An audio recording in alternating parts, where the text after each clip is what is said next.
할렐루야. 반갑습니다. 귀한 자리에서 하나님 말씀 증거할 수 있는 기회를 갖게 돼서 참 영광스럽게 생각합니다. 여러분 사랑합니다. 별로 진실하게 안 느껴지시죠? 교회에서 사랑한다고 할 때가 가장 진실하지 않 느껴지는 것 같아요. 여러분 옆분에게 좀 진실한 마음으로 이렇게 좀 인사했으면 좋겠습니다.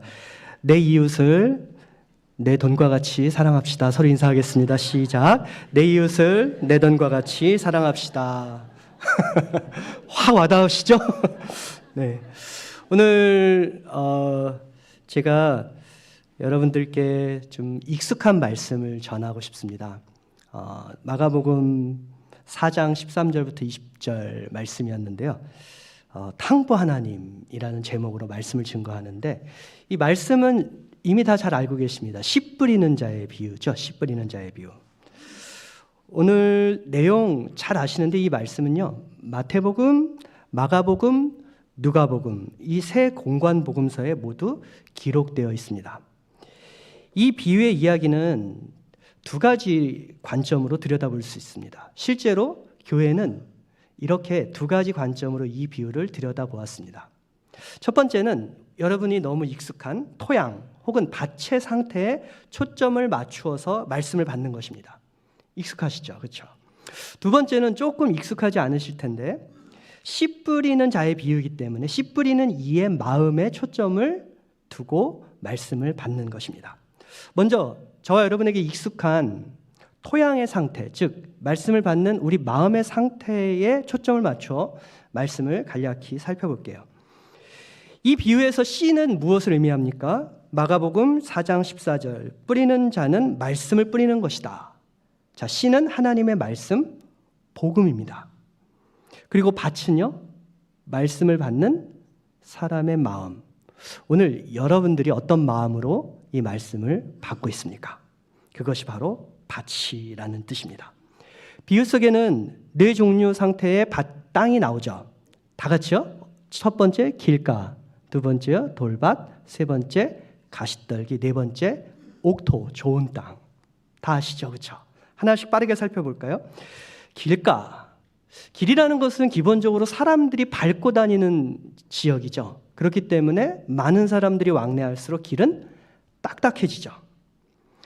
딱딱해진 땅은 어떻습니까? 마음이 굳은 땅의 의미죠. 그 땅 위에는 아무리 많은 씨앗을, 아무리 좋은 씨앗을 뿌려도 뿌리가 내려가지 못합니다.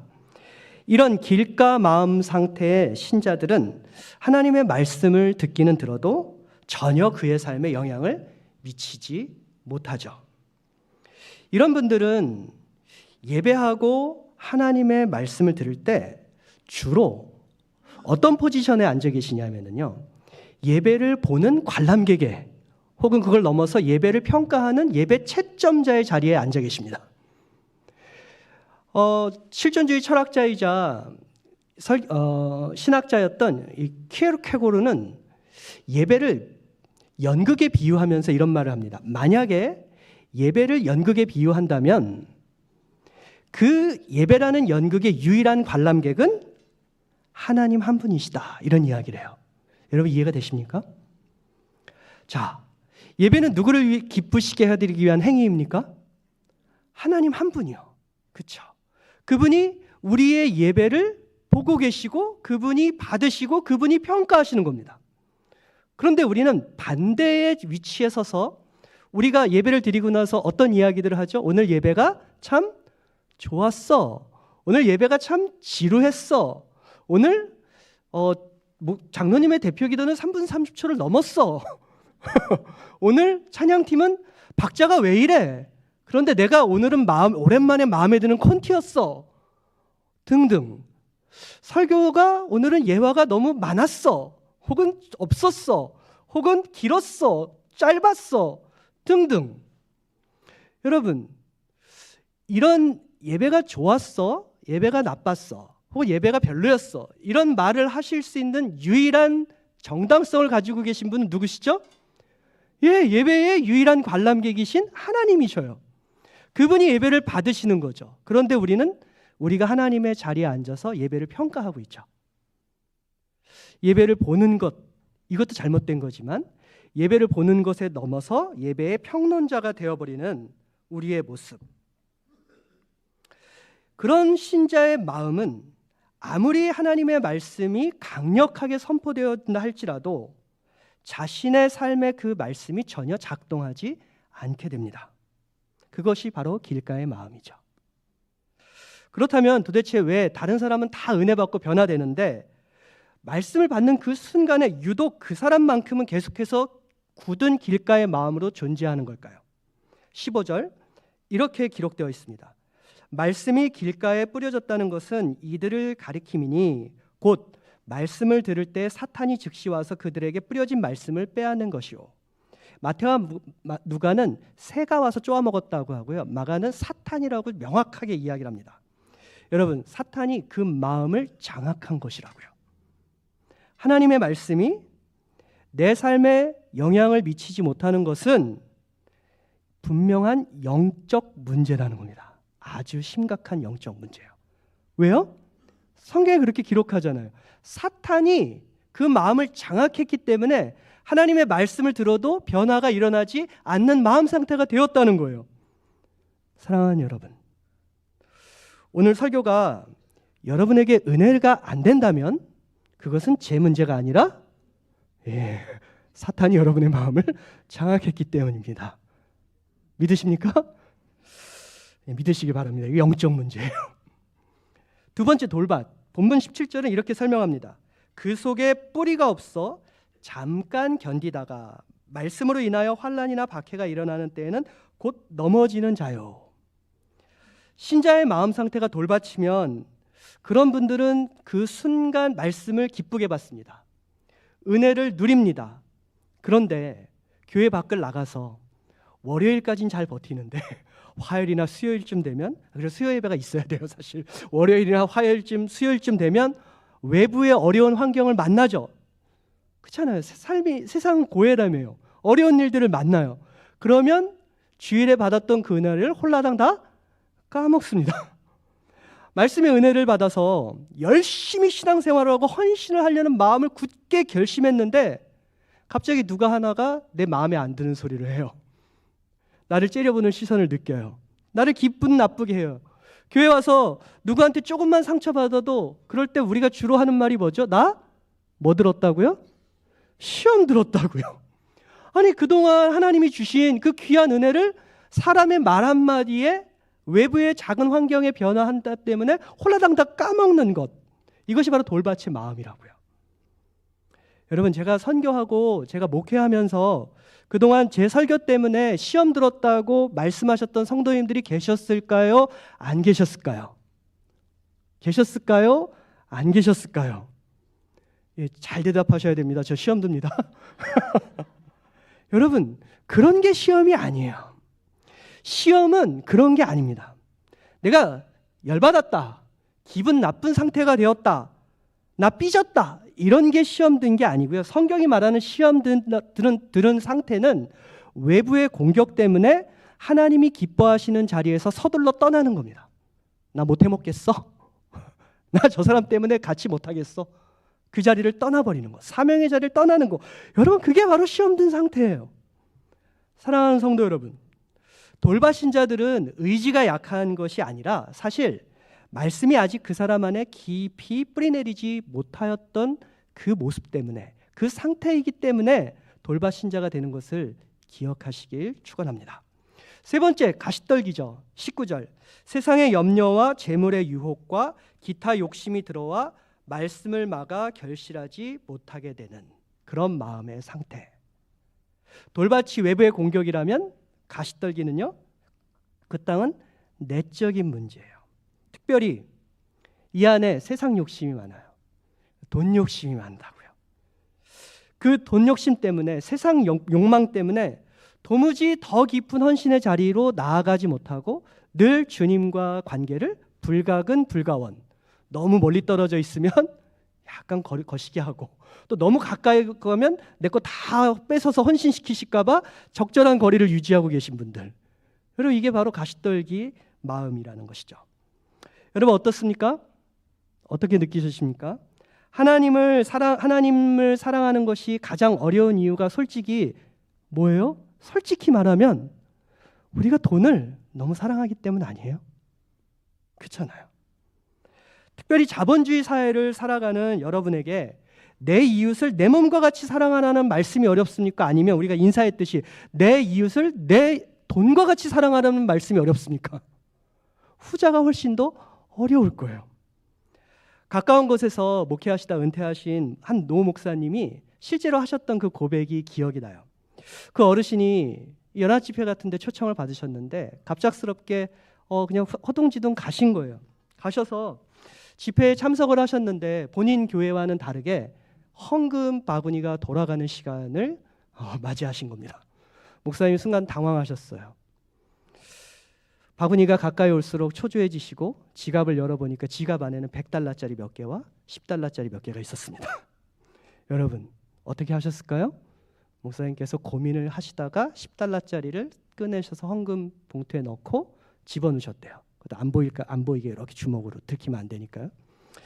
자, 그러고 나서 집에 돌아가시는데 이 목사님이 너무 부끄러우시더래요. 아니 내가 목사인데 하나님께 드리는 게 이렇게 아까워서 되겠나. 여러분 그런 경험 없으십니까? 집에 돌아가면서 자괴감 때문에 괴로우시다가 하나님 앞에 결단하고 기도하셨다. 하나님 이제 앞으로는 이런 기회가 있으면 제 지갑에 있는 건 계산하지 않고 그냥 다 드리겠습니다. 그 다음부터 이 목사님께는 한 가지 습관이 생기셨대요. 자신의 지갑에 절대로 $100 이상을 넣지 않고 다니시는 습관이 생기셨다는 거죠. 여러분 이게 가시떨기의 땅의 마음이에요. 하나님을 사랑하는데 하나님을 더 깊이 사랑하기에는 세상에 대한 욕심이 너무 커요. 여러분은 어떠십니까?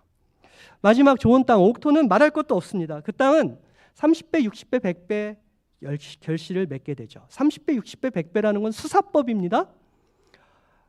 기대하고 예상할 수 없었던 그 이상으로 하나님께서 열매를 주신다는 거죠. 천국 비유 중이죠. 이 말씀은 씨 뿌리는 자의 비유는 천국 비유입니다. 즉 천국의 온전한 기쁨과 만족과 행복을 지금 이 땅에서도 누릴 수 있는 사람은 누굽니까? 바로 옥토 땅이 된 사람입니다. 자, 그렇다면 여기서 질문을 던져볼게요. 여러분은 어떤 마음의 상태십니까? 길가십니까? 돌밭입니까? 가시덤불이 가득한 땅입니까? 아니면 옥토십니까? 여러분 한번 손 들어보시겠습니까? 나는 자신 있게 나는 옥토다. 한번 손 들어보시겠습니까? 아무도 없으시네요. 너무 다행입니다. 손 드시면 굉장히 서로가 어려워지는 시간이었을 거예요. 여러분 그러면 다시 한번 질문 드려볼게요. 손 들어보시겠습니까? 아니 이번에 좀 일어나 보세요. 나는 지금은 아니지만 그래도 내 죽기 전에 반드시 옥토가 될 자신이 있다.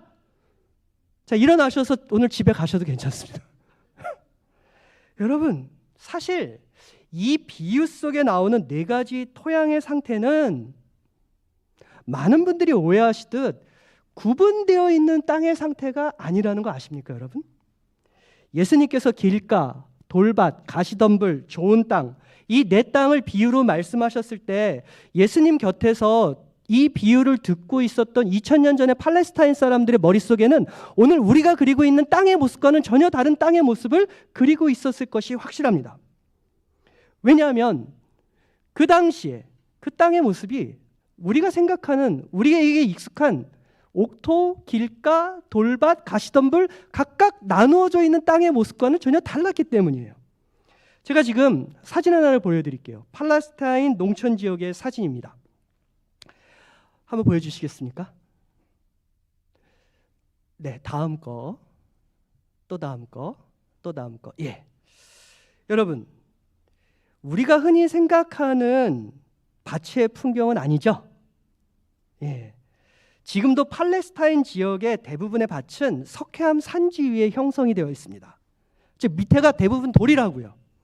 그래서 예수님 당시 그쪽 분들이 예수님의 말씀을 들으면서 그렸던 일반적인 밭의 풍경은 상식적으로 옥토가 따로 있고 가시덤불 가득한 밭이 따로 있고 돌짝밭 따로 있고 길가밭 따로 있는 것이 아니라 사실은 그냥 다 한 공간에 아무렇게나 뒤섞여 있는 밭의 풍경이었다는 것이죠. 그러니까요, 오늘 씨 뿌리는 자의 비유에서 말씀을 비유는 씨를 받는 내 땅은요, 사실 저와 여러분 마음 안에 다 공존하고 있다는 거예요. 누구는 옥토, 저 인간은 길가, 김 집사는 가시덤불, 이렇게 구분되어 있지 않다고요. 그런 식으로 확정 지어지지 않는다고요. 여러분, 길가, 돌밭, 가시덤불, 옥토, 내 땅 모두 제 마음 안에 지금도 공존하고 있습니다. 지금도 저는 제 마음이 옥토가 되기를 간절히 소망하지만, 그러나 제 안에는 여전히 외부로부터 공격이 오면 낙심하고 내적인 욕망과 욕심을 이기지 못하고 씨름하는 마음이 있고, 하나님의 말씀이 여전히 깊이 내 삶에 뿌리를 내려서 열매 맺지 못하게 하는 길가와 같은 딱딱한 마음이 제 안에도 여전히 공존하고 있다는 거죠. 여러분, 그렇다면 어떻게 해야 되죠? 과제가 생기죠. 어떻게 해야 되죠? 우리 안에 이 마음의 옥토를 넓혀가야 되는, 한 평이라도 넓혀가야 되는 과제가 생기죠. 그것이 바로 신앙생활이라고요. 그것이 바로 신앙생활의 과제라는 것이죠. 호세아 10장 12절, 너희 묵은 땅을 기경하라. 무슨 말입니까? 땅을 갈아 엎으라는 거예요. 디모데전서 4장 7절, 경건에 이르도록 내 자신을 연단하라, 훈련하라. 땅을 계속해서 갈아 엎는 수고를 하라는 거죠. 그 유명한 체로키 인디언의 격언을 아시잖아요. 사람 안에는 두 마리 늑대가 있대요. 흰 개와 검은 늑대, 흰 늑대와 검은 늑대. 싸우면 누가 이깁니까? 체로키 인디언들은 그 사람이 먹이를 더 많이 주는 개가 이긴다고 해요. 여러분, 그렇습니다. 신앙의 결단을 오늘 하셔야 됩니다. 가만히 교회 오래 다니다 보면 옥토가 되겠지? 여러분, 그런 거 세상에 없습니다. 다 같이 손을 내미셔서요, 동그란 삼각형 한번 만들어 보시겠습니까? 동그란 삼각형. 예, 그런 건 세상에 없어요. 그런 건 없어요. 여러분, 교회 가만히 오래 다닌다고 해서 옥토가 되는 거 없습니다. 농촌에서 태어나서 농촌에서 30년 살면 농부가 됩니까? 어촌에서 바닷가 바로 앞에서 50년 살면, 뉴포트 비치에 살면 어부가 됩니까? 훈련하셔야 돼요. 교회가 여러분을 위해서 마련한 말씀 훈련, 영적 훈련에 적극적으로 참여하셔야 돼요. 여기엔 졸업이 없습니다. 난 옛날에 다 해봤는데 소용없더라. 여러분, 바로 그 마음이 시험 든 마음이에요. 다시 시작하셔야 돼요. 갈아엎어야 돼요. 딱딱한 길가일수록 더 쟁기질을 많이 하셔야 됩니다. 거친 밭일수록 돌덩이를 더 수고하여 파내야 됩니다. 가시덤불은 걷어내야 돼요. 오래 단단해진 마음일수록, 거친 땅일수록 이 수고는 더 하셔야 되는 것이죠. 미루지 마십시오. 더 심각해지기 전에 어서 속히 땅을 기경해서 여러분들의 옥토를 넓혀가시길 축원합니다. 자, 이제 여러분들에게 그다지 익숙하지 않은 씨 뿌리는 자의 비유를 들여다보는 두 번째 관점에 대해 말씀을 나누겠습니다. 자, 이제 말씀의 씨를 받는 토양의 상태에서 씨 뿌리는 자의 비유잖아요. 씨 뿌리는 이의 마음으로 초점을 옮겨가 보겠습니다. 사실 이 비유는 기본적으로 천국 비유입니다. 천국 비유. 천국은 어떻다, 이런 비유예요. 자, 천국의 주인은 누굽니까? 천국의 씨를 뿌려주시는 하늘 농부 하나님이세요. 그러면 씨를 뿌리는 자의 마음, 천국을 소유하신 하나님의 마음, 천국의 씨를 이 땅 가운데 오늘 저와 여러분들에게 뿌려주시는 그 마음, 천국의 이 복음의 씨앗을 열방과 캄보디아 땅과 우리가 섬기는 이웃에게 뿌려주시는 그 마음이 어떤지 우리가 오늘 이 비유를 통해서 들여다보고자 합니다. 비유 속에서 말씀의 씨를 뿌리는 자 누구라고요? 하나님이요. 그러니까 하나님의 마음, 천국의 마음이 씨를 뿌리는 분의 모습을 통해서 여실 없이 드러난다는 것이죠. 그리고 우리는 그 마음을 품고 우리 역시 울더라도 씨를 뿌려야 되는 것입니다. 씨를 뿌리는 자, 하늘 농부이신 하나님, 어떤 마음으로 씨를 뿌리고 계실까요? 그림을 보여드릴게요. 팔레스타인 지역에서 농부들이 씨 뿌리는 모습을 보여드리겠습니다. 자, 여러분, 우리가 씨를 뿌리는 우리 문화 속에서 씨 뿌린다 할 때 어떤 모습이 떠오르시죠? 보통은 직접 이 밭에다가 하나씩 심는 거, 그리고 또 모판에 이양해서 밭에다 심는 거. 우리는 보통 씨 뿌린다 하면 이런 모습을 떠올리는데요. 저쪽 동네, 특히 고대에서는 씨를 어떻게 뿌립니까? 흙 뿌리기를 합니다. 흙 뿌려요. 바구니에서 씨를 잔뜩 잡아서 밭 전체에다가 뿌림죠. 자, 그런데 여러분, 이 흙 뿌릴 때 만약에 밭 전체가 옥토만이었다면 아무 걱정이 없겠죠. 맞죠? 그런데 이 밭은 지금 어떤 상태라고요? 그 밭 안에 길가도 있고 가시덤불도 있고 돌밭도 있고 좋은 땅도 있어요. 이게 막 섞여 있어요. 그러면 옥토를 잘 구분해서 거기다만 이렇게 씨를 뿌려야지 낭비가 안 되는데, 오늘 비유 속의 하늘 농부께서는 씨를 어떻게 뿌리세요? 그냥 흙 뿌리세요. 여러분, 그렇다면 우리 눈에도 잘 보이지 않아요? 이렇게 씨를 뿌리면 이런 밭에서 씨가 얼마나 낭비될지 허비될지 너무 잘 보이시지 않으세요? 그렇죠? 단순 확률적으로 이 비유 속에서 몇 퍼센트는 그냥 버리는 씨가 됩니까? 그러니까 단순 확률로 계산하면 4분의 3, 75%는 낭비되는 씨일 거예요. 그런데요, 여러분, 여기서 우리가 이 비유를 읽어내면서 반드시 기억해야 될 것, 상기시켜야 될 내용은 무엇이냐면, 이 비유 속에 씨 뿌리는 자가 어떤 분이신가라는 겁니다. 이분은 전능하신 분이십니다. 이분은 전지하신 분이십니다. 아무리 밭이 좋은 땅, 거친 땅, 딱딱한 땅 막 섞여 있을지라도 전지하신 하나님께서는 어디가 좋은 땅인지 정확하게 아시죠? 할렐루야. 우리는 몰라도 하나님은 아실 거예요. 그리고 아무리 복잡하게 뒤섞여 있는 땅이라도 정확히 옥토에만 그 씨를 뿌리실 수 있는 전능하신 하나님이십니다. 할렐루야. 그런데 그런 전지하시고 전능하신 하나님이 낭비될 거를 뻔히 아시면서도 씨를 그냥 그 땅에다가 흩어서 뿌려버리십니다. 여러분, 이게 바로 천국의 비밀이라는 거예요. 천국의 비밀. 여기서 비밀을 많은 분들이 오해하시는데 시크릿이라고 생각하시는데요. 예수님이 말씀하실 때 천국의 비밀이다 할 때는 시크릿이 아니고요. 시크릿이면 아예 비유로 풀어주지 않으시겠죠. 그렇죠? 이것은 미스테리입니다. 미스테리예요. 그러니까 신비라고 해석하는 게 맞죠. 천국의 신비.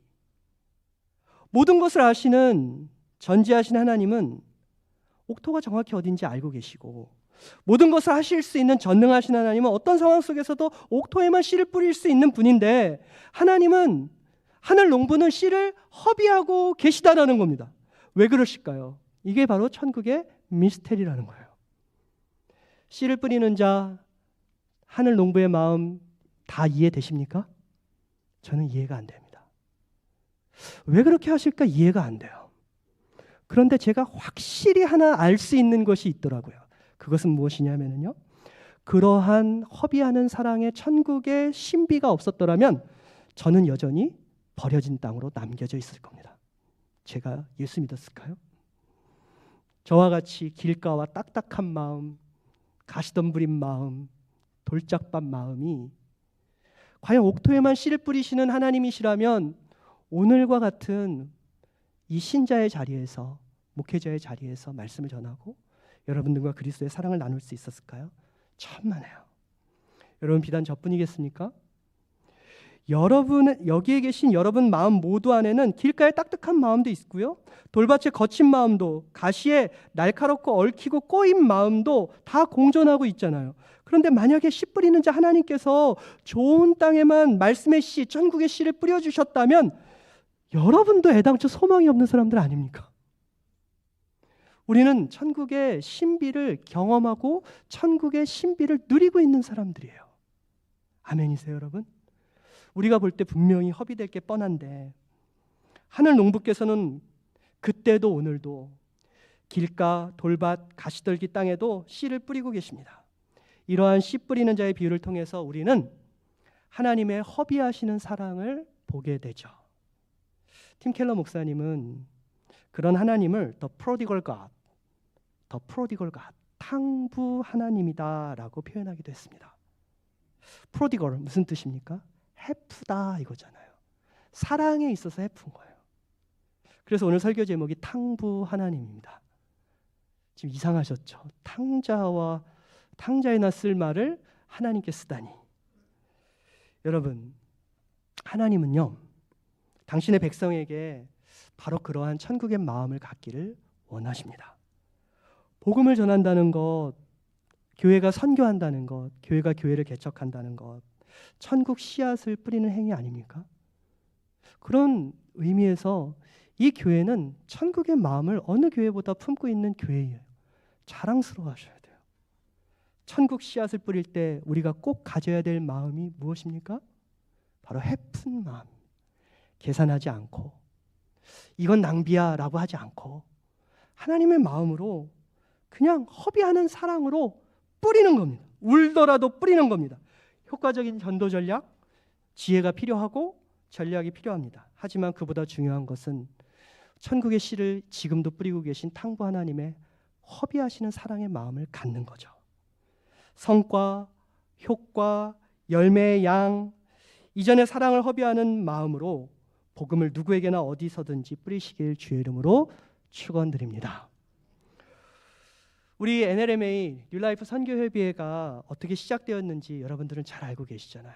여러분들 참 이 교회가 설립되고 우리 목사님과 당회와 여러분들 한 분 한 분의 헌신으로 우리가 에스더 선교사님을 파송하고 또 다른 선교사님들을 파송하고 각 교회들이 연합하고 지금 이런 아름다운 열매, 어마어마한 열매가 맺어지고 있지 않아요?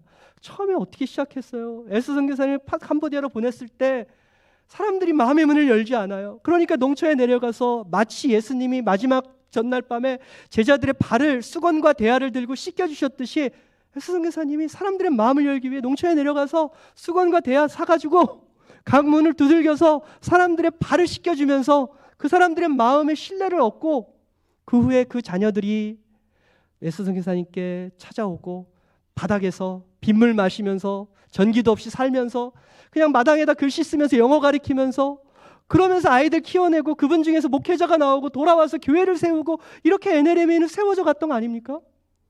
여러분 그 모습을 우리 에스더 선교사님께서 이 미국의 UCLA 졸업하시고 병원에서 간호사로 근무하다가 선교지로 갔는데 그 병원 원장이 그 병원의 오너가 캄보디아를 찾아갔다가 자기 직원이 그렇게 사는 모습을 보고 충격을 먹은 거예요.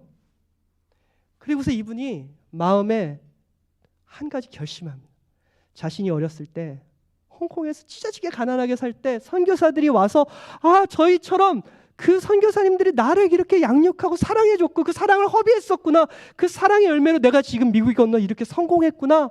감동이 돼서 어마어마한 이 미국에 집 몇 채를 살 수 있는 거액의 헌금을 하시고 여러분들 한 분 한 분이 정말 귀한 헌금을 하시고 그래서 지금의 어마어마한 이런 사역의 열매들이 캄보디아에 이루어진 것이라는 거죠. 여러분 이러한 뉴라이프 선교의 이야기는 교회가 가져야 될 마음을 너무나도 잘 보여주지 않습니까? 씨 뿌리는 자, 탕부 하나님의 마음. 분명히 대부분은 적어도 75%는 허비되는 것처럼 보일 수 있지만 그럼에도 불구하고 말씀의 씨를 뿌리면 옥토에 떨어진 그 한 알의 씨앗이 얼마나 위대한 결실을 맺을 수 있게 될지 30배, 60배, 100배 단순한 수량이나 수치가 아니라 얼마나 폭발적인 열매를 맺게 될지 하나님께서 우리에게 말씀해 주시는 비유라는 것입니다. 사랑하고 존경하는 우리 플러튼 뉴라이프 선교회 여러분 그거 아십니까? 이것은 사실 먼저는 예수님 자신의 이야기였다는 겁니다. 이 비유를 말씀하고 계신 당사자 예수님 자신의 이야기였어요. 예수님께서 이 땅 살면서 공생 기간 동안 얼마나 많은 씨를 진실하게 뿌리셨어요. 그렇죠? 그런데 항상 거절당하시고 배척당하셨잖아요. 예수님이 뿌리기만 하면 막 열매를 맺는 게 아니었습니다. 돌밭에도 뿌리시고 길가에도 뿌리시고 가시덤불에도 뿌리시고 아낌없이 사랑을 허비하시고 복음을 전해주셨어요. 그런데 사람들은 예수님을 십자가에 못 박았죠. 그때 사람들의 평가가 무엇이었을까요? 결국 다 허비됐구나. 잘못했구나. 여러분, 그렇게 우리 예수님은 생을 마치셨습니다. 그래서 모두가 예수님 길가, 돌밭, 가시덤불에만 씨 뿌리고 간 분이구나. 그렇게 평가할 때쯤 예수님께서 어떻게 하셨습니까? 예수님이 천국의 가장 아름다운 열매로 땅을 뚫고 부활하셨어요. 그리고 하늘 보좌에 오르셔서 왕이 되시고 이 땅 가운데 자신을 따르는 이들에게 말씀의 씨앗을 계속 뿌리게 하심으로써 결국은 로마 제국을 뒤덮었고 지금도 온 세상에 하나님의 교회가 설립되고 있는 것 아니겠습니까? 예수님 지금 이 비유를 하시면서 그들에게, 오늘 여러분에게 당부하십니다. 씨앗이 지니고 있는 그 자체의 생명력을 믿고 울더라도 계산하지 말고, 허비되는 듯 하더라도 계산하지 말고 복음의 씨앗을 뿌려달라 당부하고 계십니다. 할렐루야.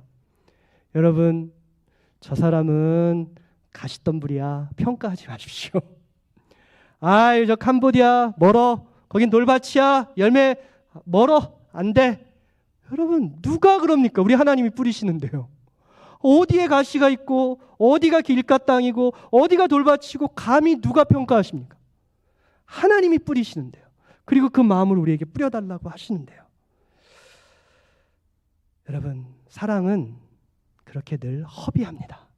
그리고 그런 사랑의 허비가 결국 열매를 맺으면 얼마나 놀라운 결실을 맺고 있는지 우리는 성경을 통해서도 보지만 우리의 선교 현장을 통해서도 보고 있지 않습니까? 언젠가 온라인상에 올라온 남편 팝니다라는 글을 읽어드리겠습니다. 제목, 남편 팝니다. 벌써 신나시나요? 사정상 급매합니다. 몇 년 몇 월 며칠 땡땡 예식장에서 구입했습니다. 구청에 정품 등록은 했지만 명의양도 해드리겠습니다. 한때 정말 아끼던 물건인데 점점 유지비도 많이 들고 성격장애가 와서 급매합니다. 상태를 설명하자면 구입 당시 A급인 줄 착각했습니다. 마음이 바다 같은 줄 알았는데 잔소리가 심해 사용 시 만족감이 굉장히 떨어집니다. 음식물 소비는 동급의 2배입니다. 하지만 외관은 아직 쓸만합니다. 사용 설명서는 필요 없습니다. 어차피 읽어봐도 도움 안 되실 겁니다. AS는 안 되고 변심에 의한 반품 또한 절대 안 됩니다.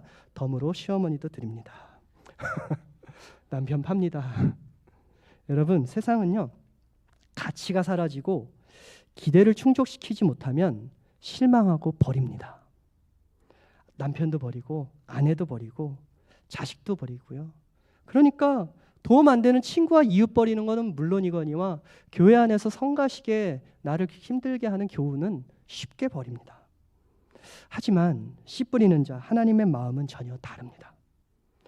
우리는 끊임없이 내 작은 생각과 기준으로 저 사람은 길가, 저 나라는 돌밭, 저 민족은 가시덤불, 그렇게 함부로 가리고 있을 때 씨 뿌리는 자, 탕부 하나님은 울며 울며 씨를 허비하고 뿌리고 계십니다. 아니, 사랑을 허비하고 계십니다. 그리고 그 마음을 우리에게도 품어달라 요청하고 계시죠. 여러분, 그 마음을 품기를 원하십니까? 그런 탕부 하나님의 마음을 제가 성경을 읽다가 가장 깊고 진하게 느꼈던 성경의 한 구절을 나누고 말씀을 맺겠습니다. 저는 이 구절에 부딪혀서 사실 엄청나게 울고 사실 선교사로 헌신했던 동기가 이 말씀이었는데요. 누가복음 15장 5절 한 절이에요. 아주 짧아요. 제가 읽어드릴게요. 또 찾아낸즉 즐거워 어깨에 메고. 우리 암송해 볼까요? 이 정도 하실 수 있죠. 또 찾아낸즉 즐거워 어깨에 메고. 또 찾아낸즉 즐거워 어깨에 메고. 한 번 더요. 또 찾아낸즉 즐거워 어깨에 메고. 여러분, 누가복음 15장에는 3개의 비유가 나오죠. 잃었다가 찾은 3개의 비유가 나옵니다. 여러분, 이 비유의 첫 번째 비유가 잃어버린 양을 찾는 것이고요. 마지막 비유는 이 누가복음 15장 3 비유의 하나의 세트거든요. 하이라이트인 잃어버린 아들을 찾는 탕자의 비유입니다. 여러분, 이 비유 속에서 양이 왜 길을 잃어버렸을까요? 실수로 한눈 팔다가 길을 잃어버린 걸까요? 아니요. 누가복음 15장의 세 비유는 세트라고요. 탕자의 비유는 이 비유는 탕양의 비유예요. 그러니까 양탕 말고요. 탕양의 비유라고요. 탕양. 이사야서 53장 6절은 우리는 다 양 같아서 그릇 행하여 각기 제 길로 갔거늘 하죠. 예, 누가복음 15장에 잃어버린 양은 실수로 한눈 팔다가 길 잃어버린 게 아니라 탕자처럼 지 맘대로 가다가 길 잃어버린 양이에요. 여러분 양의 특성 잘 아시죠? 시력이 정말 안 좋은 거 아시죠? 그리고 양은 목줄을 매지 못하는 짐승이라는 말이 있을 정도로 고집이 셉니다. 그러면 시력이 안 좋고 방향을 모르면 그런 주제면 어떻게 해야 됩니까? 목자의 음성을 따라야 되는데 얘는 지금 방향, 눈도 안 좋고 방향 감각도 없고 잘 모르면서 자기 혼자 방향을 찾아서 나간 겁니다. 꼭 누구처럼요? 우리처럼요. 여러분, 이 양의 특성 중 하나가 또 뭔지 아십니까? 두렵고 무서움을 느끼면 사지가 마비됩니다. 그래서 막 신나게 가고 있는데 어느새 목자가 안 보이잖아요. 자기 동료들이 없잖아요. 그러니까 이 양이 덤불을 찾아서 머리를 박고 소리만 내는 거예요. 움직이지도 못하고. 이거 염소인가요? 양이 어떻게 울죠? 하여튼 그러고 있는 거예요. 그럴 때 꼼짝달싹 못하고 두려움에 떨고 울고 있는 탕양을 누가 찾아냅니까? 선한 목자께서 찾아내요. 저 멀리서 선한 목자의 실루엣이 보이고 그 목소리가 들립니다. 양은 목자의 음성을 듣죠. 비로소 안심하죠. 그런데 문제가 있죠. 목자를 따라 이제 집으로 돌아가면 되는데 양은 어떻게 된다고요? 두려움에 떨면 사지가 마비돼요. 움직이질 못해요.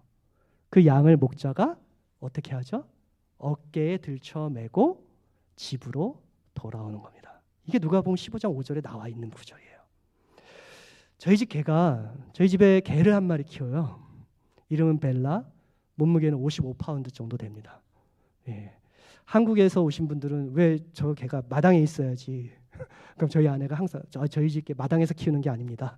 집에서 같이 사는 개입니다. 이러거든요. 그만큼 커요. 얘가 2살 때쯤인가 아직도 한창 지금은 4, 5년 전인데 거라지 문이 열렸는데 비가 오는 날 뛰쳐나갔어요. 아무리 잡으러 다녀도 이 고집센 개가 돌아오려고 하지 않아요. 비가 오는데 정말 제 마음이 어땠겠습니까? 너무 열받는 거예요. 이거 잡히기만 해봐라. 30분인가 1시간을 헤매고 또 이웃들에게 사과하고 다니면서 겨우겨우 잡았는데 이 녀석이 목줄을 당겨도 바닥에 딱 붙어가지고 비는 막 오는데 움직이질 않는 거예요. 어떻게 해야 될까요?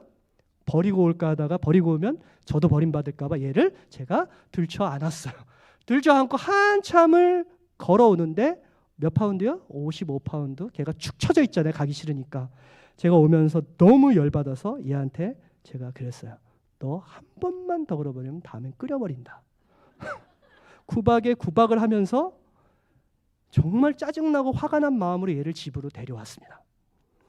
그런데 여러분, 오늘 이 잃어버린 탕양을 찾아낸 목자는 움직이지 않는 이 양을 들쳐매고 어땠습니까? 그 먼 길을 돌아오면서 즐거워요. 마음을 허비하고 있죠. 시간을 허비하고 있죠. 사랑을 허비하죠. 체력을 허비하죠. 여러분, 팔레스타인 지역의 대표 품종인 양 대표 품종인 아와시라는 품종이 있는데 얘네 몸무게를 찾아봤어요. 평균 지금 200파운드입니다. 예수님 당시는 개량 전이니까 그리고 지금보다 잘 못 먹었을 테니까 확 깎아서 100파운드라고 해도요. 그냥 실수로 길 잃어버린 양이 아니라 지 마음대로 고집 부려서 제 갓길 가다가 길 잃어버린 그 양을 찾아서 어렵게 찾아서 들쳐매고 그 먼 길, 그 험한 길을 돌아오면서 즐거워하는 목자의 마음이 바로 오늘 정확히 낭비될지라도 가시덤불에도 돌밭에도 길가라는 딱딱한 땅에도 기꺼이 씨를 뿌리는 천국 하늘 농부의 마음, 탕부 하나님의 마음이라는 것입니다. 여러분, 그게 바로 우리를 향한 하나님의 사랑입니다. 그리고 돌아와서 끝까지 사랑을 허비하죠. 양 한 마리보다 양 몇 마리를 잡아야 되는 마을 잔치를 벌이잖아요. 동무들, 친구들, 이웃들 다 불러놓고. 여러분, 사랑은 그런 거예요. 계산하지 않고 사랑을 허비하는 프로디걸 갓, 탕부 하나님의 마음을 하나님께서는 오늘 저와 여러분에도 갖기를 원하십니다. 말씀했습니다. 우리 탕부 하나님은 길가, 돌밭, 가시 가득한 저와 여러분의 마음에도 일찍이 복음의 씨를 낭비하며 뿌려주셨습니다. 허비된 것 같았는데 다 허비된 게 아니었네요. 그 증거가 어디 있습니까? 그 증거가 바로 저고 그 증거가 바로 하나님을 예배하는 자리에 앉아있는 여러분 한 분 한 분이세요. 우리가 그 증거잖아요. 하나님이 허비하는 사랑으로 씨를 뿌려주시지 않았다면 우리는 여전히 황무지 같은 마음으로 버려진 상태로 그냥 나뒹굴고 있었을 거예요. 하나님의 사랑의 씨앗은 허비된 것 같지만 허비되지 않고 열매를 맺고 있어요. 지금도 그렇습니다. 지금도 뉴라이프 선교협의회를 통하여 여러분의 교회를 통하여 캄보디아에 어마어마한 열매를 맺고 있다고요. 길가에도 돌밭에도 가시덤불에도 씨를 뿌려주신 탕부 하나님의 허비하신 사랑의 마음이 오늘 저와 여러분의 마음이기를 소망합니다. 계산 그만하시고요. 허비하는 마음으로 복음의 씨를 어디서든 어떤 상황에서든 멈추지 않고 뿌리는 하늘 농부의 마음을 갖고 살아가는 주의 거룩한 백성들 다 되시길 축원드립니다. 기도하겠습니다.